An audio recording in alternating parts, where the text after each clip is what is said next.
We're looking at 1 Timothy chapter 5, verses 3 through 16. Honor widows who are truly widows. But if a widow has children or grandchildren, let them first learn to show godliness to their own household and to make some return to their parents, for this is pleasing in the sight of God. She who is truly a widow, left all alone, has set her hope on God and continues in supplications and prayers night and day. But she who is self-indulgent is dead even while she lives. Command these things as well, so that they may be without reproach. But if anyone does not provide for his relatives, and especially for members of his household, he has denied the faith and is worse than an unbeliever. Let a widow be enrolled if she is not less than 60 years of age, having been the wife of one husband, and having a reputation for good works, if she has brought up children, has shown hospitality, has washed the feet of the saints, has cared for the afflicted, and has devoted herself to every good work. But refuse to enroll younger widows, for when their passions draw them away from Christ, they desire to marry, and so incur condemnation for having abandoned their former faith. Besides that, they learn to be idlers, going about from house to house, and not only idlers, but also gossips and busybodies, saying what they should not. So I would have younger widows marry, bear children, manage their households, and give the adversary no occasion for slander. For some have already strayed after Satan. If any believing woman has relatives who are widows, let her care for them. Let the church not be burdened, so that it may care for those who are truly widows. James 1:27 tells us this: religion that is pure and undefiled before God the Father is this, to visit orphans and widows in their affliction, and to keep oneself unstained from the world. And okay, we all get what keeping oneself unstained from the world is, right? And why that would be important. But what is it about taking care of orphans and widows in their distress that God would particularly highlight this as exemplifying real religion, and that without it, it's not real? Orphans and widows, especially in that day, were without any provider and protector. They didn't have the social system that we have in place, paltry as it is, but at least there is some protection and provision. In those days, without a father or a husband, orphans and widows were vulnerable and their situation precarious. They were often left destitute and without remedy, and real religion notices this and seeks to take care of this, especially those within our community, and especially those within our congregation. And that's what Paul is highlighting for Timothy in these verses here this morning. It might seem odd to us at first to spend so much space and time about such, to us, perhaps, but certainly not to them. It wouldn't be so to us either if we were in their shoes, but small and insignificant issue. But it's not small and insignificant at all. It is a test of real religion, putting the faith into practice in one very important particular: how we care for those who need it most, and also how we distinguish from those who don't and who need to be redirected, encouraged in another direction. Now, by the way, this is the first of 3 in a series of those we are to honor. As we work our way through the first letter to Timothy, verse 3 calls us to honor widows who are truly widows. Then verse 17 picks up with, let the elders who rule well be considered worthy of double honor. And thirdly, chapter 6, verse 1 tells Christian slaves, and we'll look at that when we get there, to regard their own masters as worthy of all honor. So there's even kind of a ramping up. But coming back to the widows, these verses discuss what distinguishes real widows, and by that Paul means those widows who really need and should rightly receive tangible help, financial assistance, monetary aid from the church. What distinguishes real widows from other widows in the church who should not receive financial help from the congregation. That's evidently the significance of being enrolled, verse 9, or not being enrolled, verse 11. So let's look first at those who shouldn't, and then those who should. Those who shouldn't receive financial aid from the church, according to the Apostle Paul. Those widows who should not be enrolled for regular financial support include, number one, those who have family who can provide for them, and second, those who are younger than 60 and can be expected to remarry.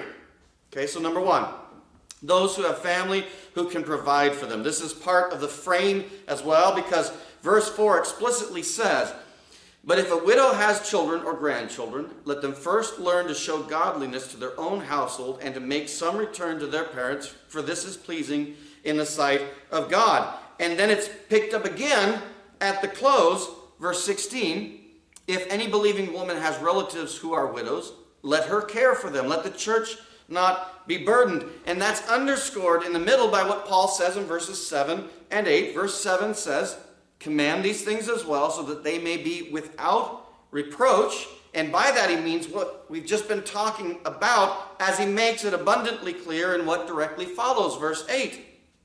"But if anyone does not provide for his relatives, and especially for members of his household, he has denied the faith and is worse than an unbeliever." Now this might sound a bit uncomfortable, right? But what this means for us is this. Number one, we need to take care of our own elderly family members. It's not the job of the state, and it's not the job of the church. It's the job of the family. If your parents sacrificed themselves to raise you right, or at least did their best in their own way, right? Or okay, even if they did a crappy job, then you, as their grown child in their age and need to step up to the plate and return the favor. It's a natural continuation of the fifth command, Exodus 20, verse 12, "Honor your father and your mother." Now, when we're kids, what that looks like is obedience and respect. Now, when we're adults, we don't somehow graduate out of this command. It's just that obedience to the command morphs. We, as adults now, and typically raising our own kids, don't obey and submit to them. That's completely improper now. But we are still to respect them. We are still to honor them. And what that respect and honor will often entail, what it will often look like, is in materially providing for their needs and their ongoing care. And by that also, I don't mean just plopping them off into some nursing facility where they can waste away slowly. That may end up being all that the family can do if all other options are off the table. But I'd sure want you to explore other options first. And if it comes down to that, make sure you remain actively involved in their lives, visiting them regularly, letting them know that they are valued, and keeping them a part of the family. And I speak with some measure of authority on this. My mom was the night charge nurse for many, many years at the small town that I lived in, the nursing home there. I grew up delivering papers to many of the residents who lived there. And as a pastor, I have made innumerable visits in numerous establishments. And you can see the difference there between those who are loved and those who are simply abandoned. And my great-grandma, my mom's grandmother, was brought in to live with my grandparents when she was no longer able to live on her own. What was it, a sacrifice? Sure. But was it really? No. It's what family does. And my grandma, my mom's mom, herself a nurse, insisted to her kids that she didn't want to go live in a nursing home. And all of the kids and grandkids rallied around the cause, and we were able to care for her into her extreme old age at 104. And she was able to live long, well loved. And the family was blessed by her as well. It was an honor, because that's what family does. At least good family. At least God's family. Let us recapture that more. So those of you who have older widows, especially because we men tend to die off faster, lower your standard of living, lower your vacation ideas, etc., in order to honor your parents in the Lord. This, as it says in verse 7, is a way of living without reproach. Because what allows if a man or woman refuses to care for his or her aged parent and instead uses all the funds that could be used for their care on what Paul rightly calls in verse 6, self-indulgence. That's what we see all around us, and Paul calls us on it. That is not the way of Christ. It dishonors him just as it dishonors them. That's why he speaks so hard and harshly in verse 8. You're actually tangibly, very practically denying the faith and thus are worse than an unbeliever. Ouch! But yes, it's like when Jesus confronted the Pharisees in Matthew chapter 15 about how they misuse religion and disobey God's express commandments in order to increase their own personal gain at the expense of their parents, whether that's more money in their pockets or greater status and sense of esteem from their peers drawn by their lavish donations. Just bear with me a few verses here. Matthew chapter 15. Then Pharisees and scribes came to Jesus from Jerusalem and said, "Why do your disciples break the tradition of the elders? For they do not wash their hands when they eat." He answered them, tit for tat. "And why do you break the commandment of God for the sake of your tradition? For God commanded, honor your father and your mother, and whoever reviles father or mother must surely die. But you say, if anyone tells his father or his mother, what you would have gained from me is given to God, he need not honor his father. So for the sake of your tradition, you have made void the word of God, you hypocrites. Well did Isaiah prophesy of you when he said, this people honors me with their lips, but their heart is far from me. In vain do they worship me, teaching as doctrines the commandments of men." Okay, then number 2.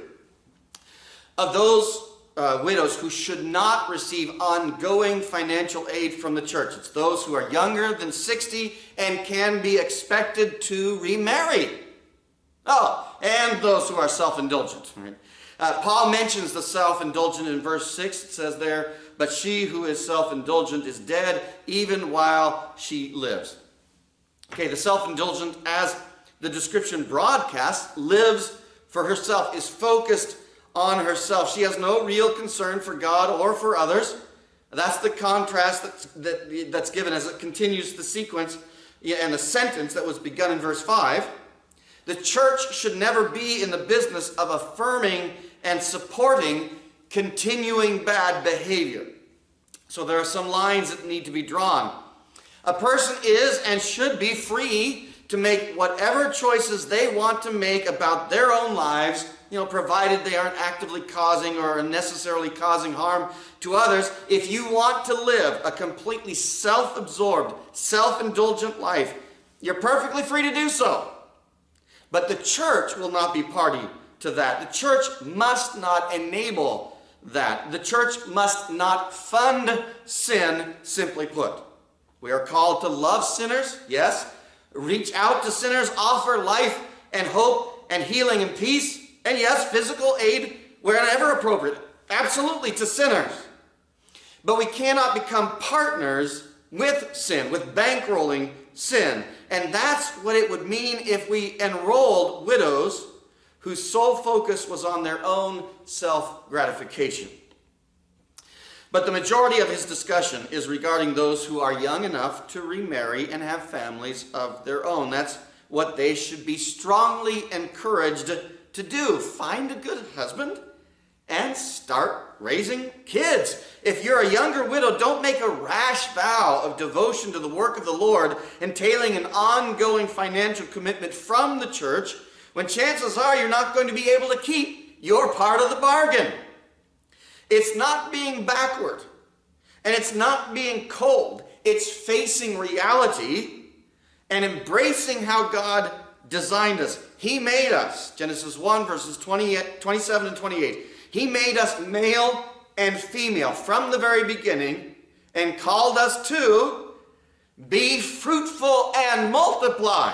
I mean, it's in our literal and metaphorical DNA. So let's look at verses 11 to 15. But refuse to enroll younger widows, for when their passions draw them away from Christ, they desire to marry and so incur condemnation for having abandoned their former faith. Besides that, they learn to be idlers, going about from house to house, and not only idlers, but also gossips and busybodies, saying what they should not. So I would have younger widows marry, bear children, manage their households, and give the adversary no occasion for slander, for some have already strayed after Satan. That whole drawing them away from Christ and abandoning their former faith, verses 11 and 12, through these passions, this strong urge to marry, God built in, by the way. It's hard to know for sure if he's speaking of them abandoning their former vow of chastity and singleness specifically, or whether it reveals that they actually compromised their faith by marrying pagans and adopting paganism. It's hard to say for sure, right? Either way, it underscores the need to take seriously the inborn drives that God created us with and not to make rash vows. And next, Paul highlights one of the tendencies of younger women in our fallenness, right? I mean, we are all still subject to and struggle with sin at various levels and in various forms, and one of the forms common to younger women with too much time on their hands. Just look at all the Real Housewives shows on TV that I've mentioned on a previous occasion. It becomes really stark, really quick.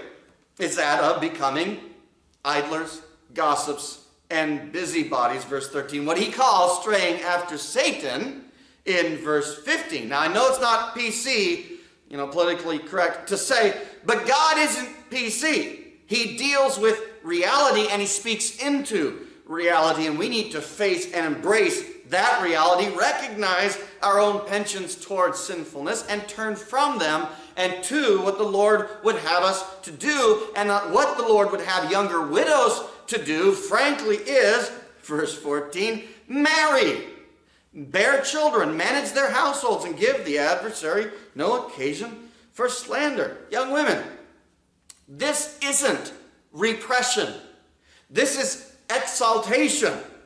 It's not to say that women can't pursue careers and callings outside the home, or that they shouldn't work and that they should all just be, barefoot and pregnant, as the caricature goes. No, but the home and the family is her glory. Don't miss the glory in pursuit of some other glory that simply cannot compare. Motherhood is wonderful. And Christian homes, Christian husbands and wives, Christian fatherhood and motherhood are all things we should esteem and promote. You don't have to tear something else down, whether that's working moms or stay-at-home moms, in order to build something else up. Just like you don't have to make someone else look bad in order to make yourself look or feel better. My wife works full-time. That's how, frankly, I'm able to be here. And I'm thankful for that. Okay, and then those who should receive financial aid from the church. Okay, just one second. We've looked at those who shouldn't. But that's not to distance benevolence giving or to get out of any fiduciary responsibility to those, especially under our care, who are in need, but rather to intentionally direct those resources that have been entrusted to us to do the work of the Lord. And those who should receive regular and ongoing material help from the local church of which they are a part, although there may be and probably are legitimate extrapolations from there, are those whom Paul describes as truly widows, or real widows. We see that statement at the opening of the section in verse 3, repeated in verse 5, and then it's repeated once again at the closing of the section in verse 16. But what is it that qualifies a person as a real widow and thus qualifies them for regular support? It is, number one, those who have no family support, and second, those 60 or older with a reputation for godliness. Okay, so number one, those who have no family support. Look at verse 5. Oh, let me find it. Yes. She who is truly a widow, left all alone, has set her hope on God and continues in supplications and prayers night and day.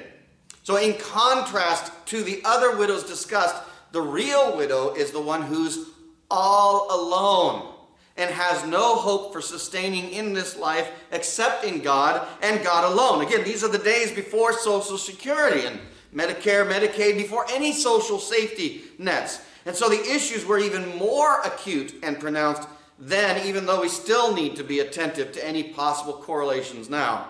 She is without hope horizontally. And so her hope is set there, God. And her prayers are directed there continually. That stance of faith and that constant practice of prayer are critical as well for establishing her worthiness and our responsibility, because, guess what? According to the Apostle Paul's clear directive here, the answer to her prayers, at least these prayers in particular, are us. That church, this church, any local church that recognizes their responsibility to care for needy and worthy widows is God's direct answer to her prayers. And we need to take that seriously and own our responsibility. Are there any widows among us that might be in that category or might soon become so? Let us prepare for that we might be ready whenever the case may be. And number 2, those 60 or older with a reputation for godliness. Now, just to be clear, those widows who fit the bill for being enrolled in the church's regular care were evidently set apart and consecrated to the ministry of prayer and good works, because you see the emphases in verses 5, prayer, and 10, good works. These have been their characteristic practices, and these evidently were to be their continual practices. They were thus consecrated to this task, supported by the church to assist the church's ministry in this way, because prayer and good works are integral to the ministry of the church, and enrolled older widows have a special part to play in this, especially. Verses 9 and 10, let a widow be enrolled if she is not less than 60 years of age, having been the wife of one husband, and having a reputation for good works. If she has brought up children, has shown hospitality, has washed the feet of the saints, has cared for the afflicted, and has devoted herself to every good work. They evidently were to assist in the church's ministry. In fact, this passage in particular forms the background for the formation of the order of those who came to be known as nuns. From the Latin nonna, meaning grandmother, which also speaks to the issue of age that we see right here. They, at least originally, had to be at least 60 years of age, and the focus of nuns even today is on prayer and good works, although it has become too institutionalized and separated from the local church context, which is Paul's concern here. But you might ask, why 60? Well, just practically. Right? You're well past childbearing age by that point. You don't have the same youthful sex drive, and your prospects for remarriage are slim. Remember, men didn't live nearly as long back then as they do now. Again, we're just talking pragmatics. And she has to have a reputation for faithfulness. The requirement that she's been the wife of one husband, verse 9, or a one-man woman, means having been faithful to her husband, just like the earlier requirement in chapter 3, verse 2 and 12, that an elder or male deacon be the husband of one wife, refers to his being faithful to his wife. Fidelity in the marital relationship is a ground for entrusting in the ministry. And then, and most emphatically, she has to have a reputation for good works. By emphatically, it's not just that the most space is given to that requirement, but also that it both opens and closes with this requirement. Having a reputation for good works, and has devoted herself to every good work. Paul, you just repeated yourself. Yes, I did. It's framed And it's underlined, you might say. If you don't have a reputation for embracing God's priorities in your life, including the role of motherhood and engaging in humble acts of service with a Christ-like attitude, notice how he points out washing the feet of the saints. Remember the example that Jesus gave us back in John 13? If you don't come with that, you can't expect any ongoing financial backing from the church. It's just entirely inappropriate.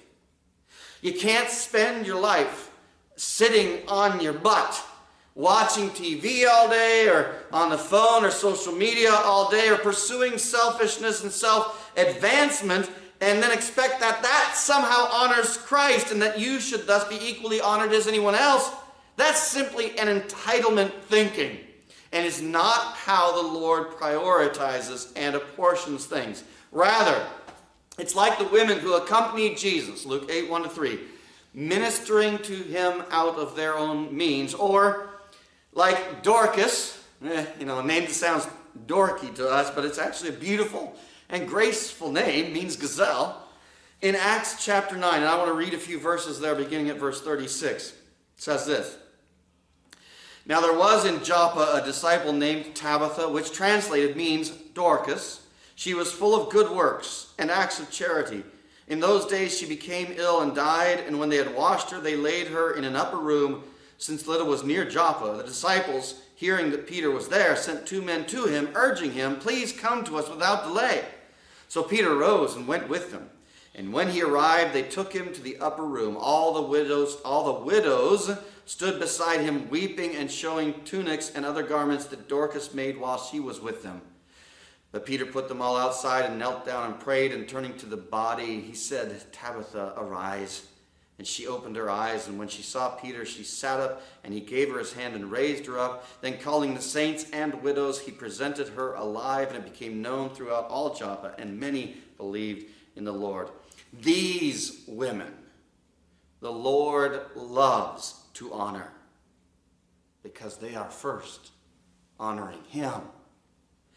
And we are to honor them as well, so that we may, as Paul closes in verse 16, may care for those who are truly widows.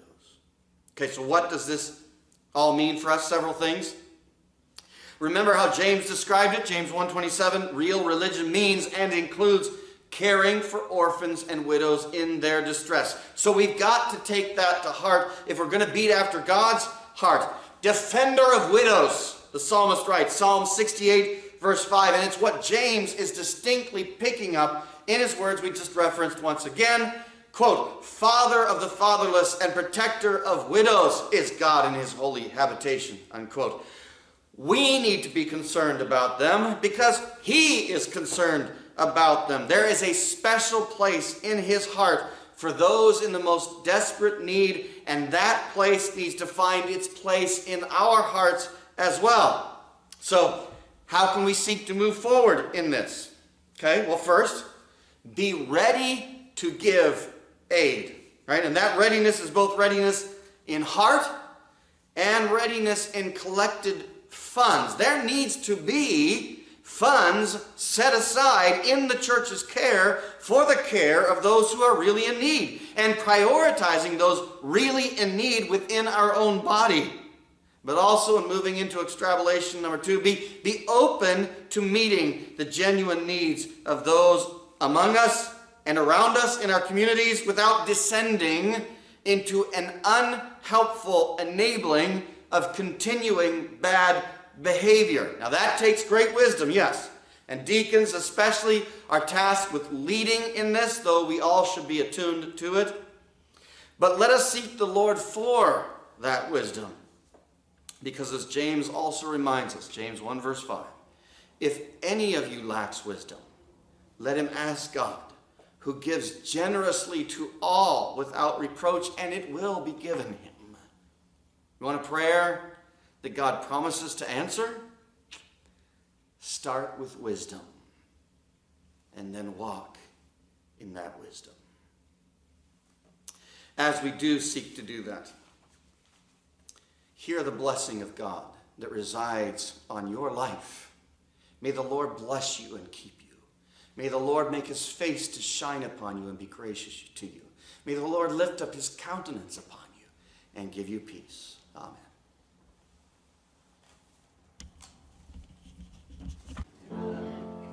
Bind us together, Lord, bind us together with cords that cannot be broken. Bind us together, Lord, bind us together, Lord, bind us together with love. Please join us for some fellowship and refreshments. Okay, now we need you guys to be extra loud on this song. Can you guys handle that? Excellent. Here we go. Shout the right for things and the last soul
Hey, so it's okay.